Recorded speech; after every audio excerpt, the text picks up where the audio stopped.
Hey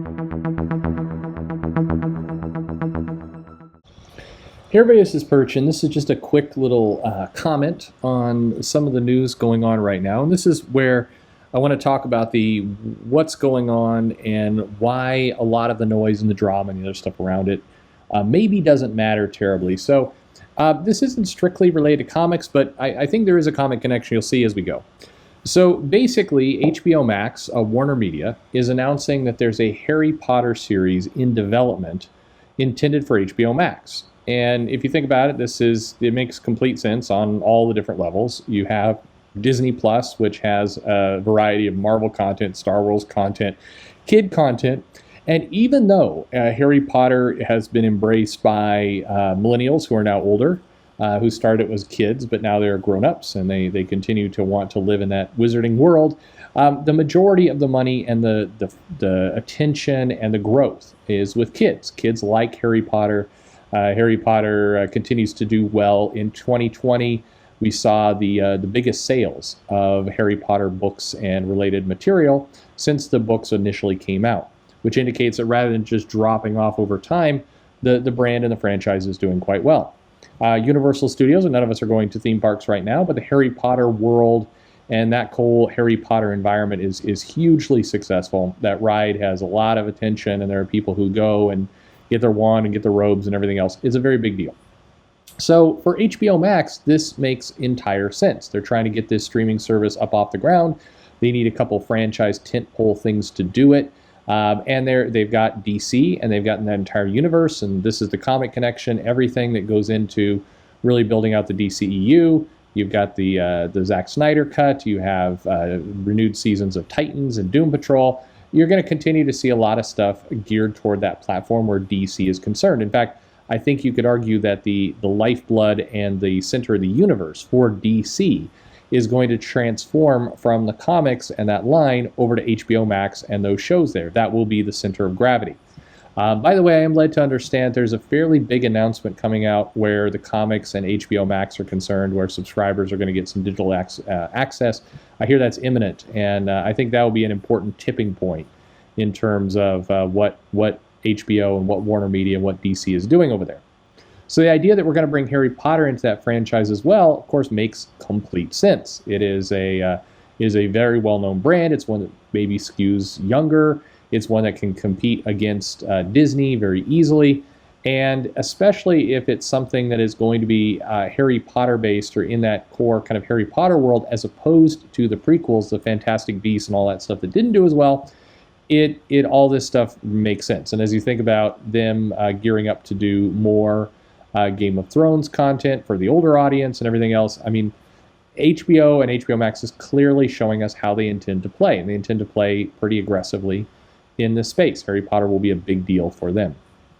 So, with this news announcement comes a number of, but wait, JK Rowling is an evil transphobe and a bigot, and we should stop supporting Rowling. A number of different comic creators chimed in to really want to go off on when are we going to start ignoring Harry Potter? Everybody should ignore Harry Potter. Twitter had something trending a while about this is why you should clip the plug on Harry Potter. This has been going on for a year.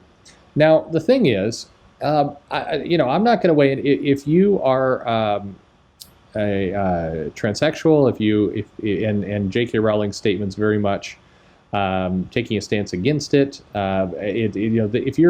If you're bothered by her stance, I think you completely have a right and a reason to be so. It makes sense. But ultimately, you're just speaking for yourself. You can go on, you can make a lot of noise about it, but here's the thing. As I mentioned earlier, 2020 saw the Harry Potter brand very, very strong in the market.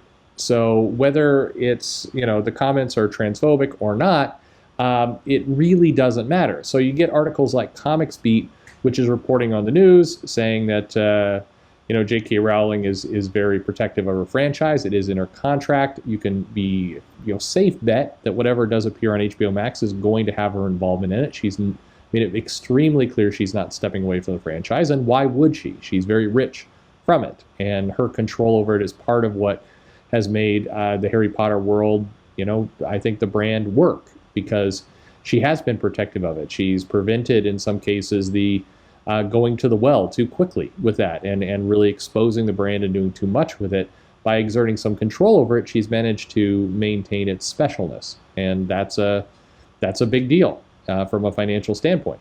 But Comics Beat writes, it's their second paragraph, another huge problem. The Potter band has been hugely tarnished by Rowling's militantly transphobic stance. Many formerly devoted fans are already criticizing the news, and it's hard to see fans embracing the once beloved wizarding world as they did before Rowling took an unyielding stand for bigotry. So, this is where we have to live in reality land, not fantasy land. This statement doesn't match up with any of the facts. Again, you can be upset with this. It's fine. You can say, I absolutely hate the woman and what she's done with her stance. To be clear, a lot of her stances come from the nature of, I would say, it's not what I want to get into in this video, but it's this odd intersection of feminism versus trans rights, where it's like, I protect women versus no, women are anyway. That's you can go search this on your own time and Google. God knows I'm not going to wade into this whole thing. You're welcome to believe what you want out of it, but the thing is, for all the anger and all the protests and all the videos and the videos complaining about the videos and all this material, at the end of the day, Harry Potter books, record sales last year. Harry Potter merchandise, doing great. All indications are that you put Harry Potter out. The movies continue to do incredibly well on iTunes. They're one of the highest downloaded films and properties there is. You are not seeing this hugely tarnished. This statement reads a lot more like the writer of this article, in this case Heidi McDonald, is the one who is angry about it, and say, she's welcome to do so, but it doesn't match up with reality. Reality is this brand is doing quite well financially. So, we could say, these things are out there and it's a problem, but it is not, it doesn't match up with the real world. And this is where Twitter and what people get angry about, what people write blogs about, and all the rest, you get this feeling like, oh my God, there's this huge backlash. It's really causing a problem. And then you go look and you're like, oh, wait a minute, but book sales are great, movie sales are great, profits are up.